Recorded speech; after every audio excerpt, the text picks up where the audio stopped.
Have you ever closed your eyes to visualize the life you truly want? The beautiful home, the travel, the financial freedom, and then suddenly felt a tiny uncomfortable twinge, maybe a little voice whispering, "Is it wrong for me to want this much?" If you've ever felt that, torn between wanting to be deeply spiritual, a good person, and wanting to live an incredibly abundant life, you're not alone. In fact, it's one of the most common roadblocks to manifesting what you want.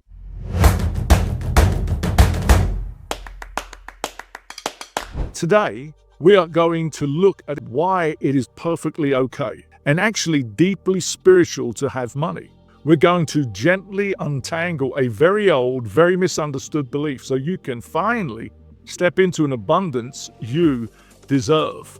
If you've struggled to see yourself as abundant, the problem usually isn't that you don't know how to visualize. The problem is a deeply rooted internal conflict. You are fighting against what you genuinely want versus what you've been taught is acceptable. For generations, many of us have been taught, often by well-meaning institutions and churches, that wanting what you want is selfish. It's sinful. You've probably heard the famous quote from the Bible, specifically in 1 Timothy 6:10, usually repeated as, "Money is the root of all evil." When you hear that, your whole life, of course, you're going to subconsciously block wealth. Why would your spirit allow you to attract something evil?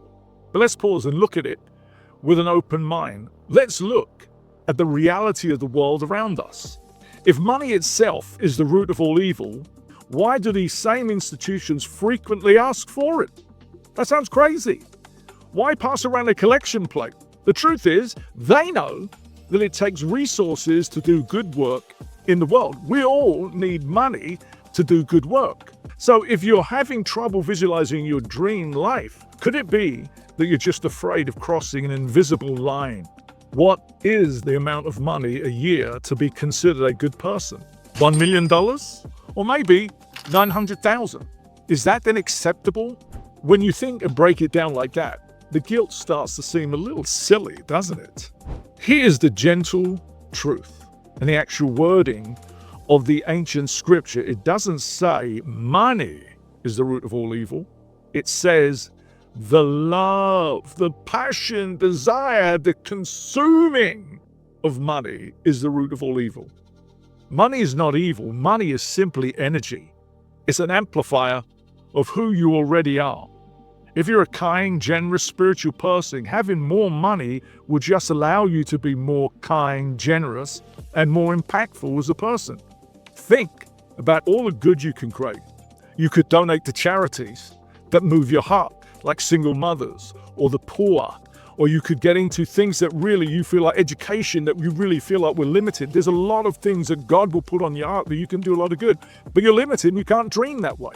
You can build successful businesses and give people jobs so that they can feed their families. Let's take something completely material, like your dream car. You might think, I can't put that on my dream board. It's too materialistic. What will people think? But let's shift our perspective. What is a car? It's just metal, rubber, glass, and paint. And if you desire a beautiful, high-quality one, isn't it true that the higher the price, the pay, the more money goes to the engineers, to the factory workers, the designers, and the salespeople who make it?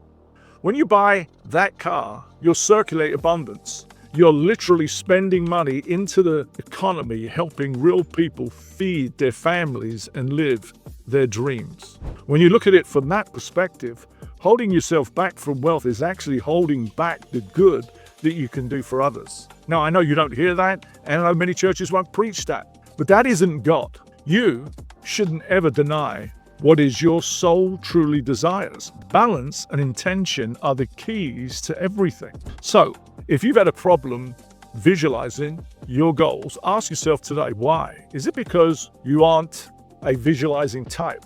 No, we all use visualization every time we access our memory. You can do this. The block isn't your ability, it's the guilt. Like if I asked you now, Visualize your grandmother, or think of your grandmother. You immediately go to your visualization and you see her. If I told you, hey, what do your children need at the moment? You go to a vision of, oh, they may need shoes, socks, clothes, or their bedroom needs this. You see it as you're being, but you just naturally do that. So you have no problem with visualization. If this message has brought you a sense of relief today, please hit the like button and subscribe to this channel. It really helps this community grow and helps spread this message of abundance to others who need to hear it. In the comments below, I want you to boldly claim your desires. Write down one thing that you are visualizing for your life right now, completely guilt-free. You see, materializing or manifesting whatever you want begins by writing it down. It goes from your mind then onto paper or onto this, and it helps you start manifesting. You've already now put into the natural laws that God has allowed for you to develop your desires. Thank you so much for spending your time with me today. Keep visualizing, keep an open heart, and I will see you in the next video. This is Chris McGrath, and God bless you.